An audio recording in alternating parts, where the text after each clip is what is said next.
Brett Bielema to the rescue. Welcome to the Voice of College Football as we break down Power 5 schedules. And we have arrived in the Big Ten at Champaign, Illinois, and the Fighting Illini, who have done little fighting in recent years.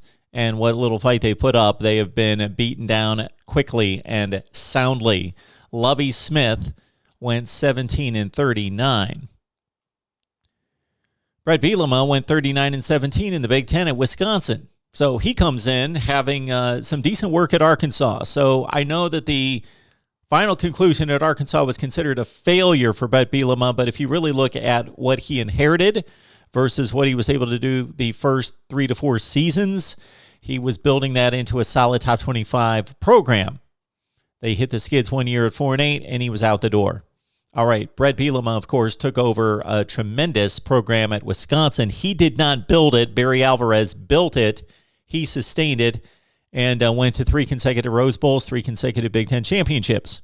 All right, he's back at it. Now he's got to build something at Illinois. The Illini are 16-60 in their last 76 Big Ten games. They have been down for quite some time, but they bring back a veteran quarterback in Brandon Peters and quite a bit of experienced talent. A lot of super seniors, a lot of experience on this roster that went to a bowl game 2 years ago, went 2-6 last year. It all starts against Nebraska, week 0 against the Huskers. And even though the Illini are a full touchdown underdog at home against Nebraska, the Illini did win this game 41-23 last year against Nebraska. So that's a possible win right there. Texas San Antonio needs to be a win for this ball team. They go to Virginia in week 3 to take on the ACC's Cavaliers. That's an interesting affair. They'll be about a touchdown underdog, you would think, in that game. All right, as we look through the Illinois schedule, of course, we eye who that particular team plays in the other division. So out of the Big Ten Eastern Division, Illinois has got to face Maryland, Penn State on the road, and Rutgers. So not necessarily a super difficult to draw out of the Big Ten Eastern Division. So Illinois' possible wins coming in this one in the Big Ten would be Nebraska, would be Maryland, going to Purdue, the Boilers down right now. Rutgers would be the other possible win. So 4 possible wins for Illinois right there. Those are the most 4 possible wins.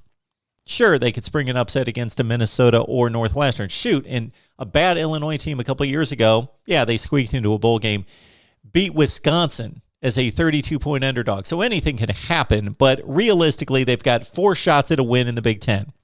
I think they get one of those, and most likely that game's going to come against Rutgers at home. Again, the closing drive is difficult at Minnesota, at Iowa, and Northwestern. I expect Illinois to win 2 of the 3 non-conference games. They fall in a fairly close game at Virginia. 3-9 for Brett Bielema. Better things probably on the horizon for Bielema.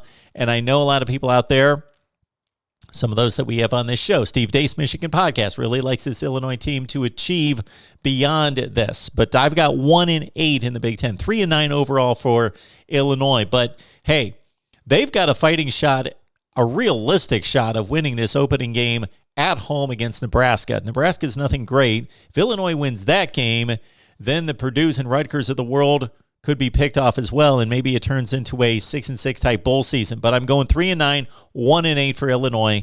Leave your comments and, of course, your record predictions down below right here at the Voice of College Football. Like, comment, share the videos, subscribe right here at the Voice of College Football.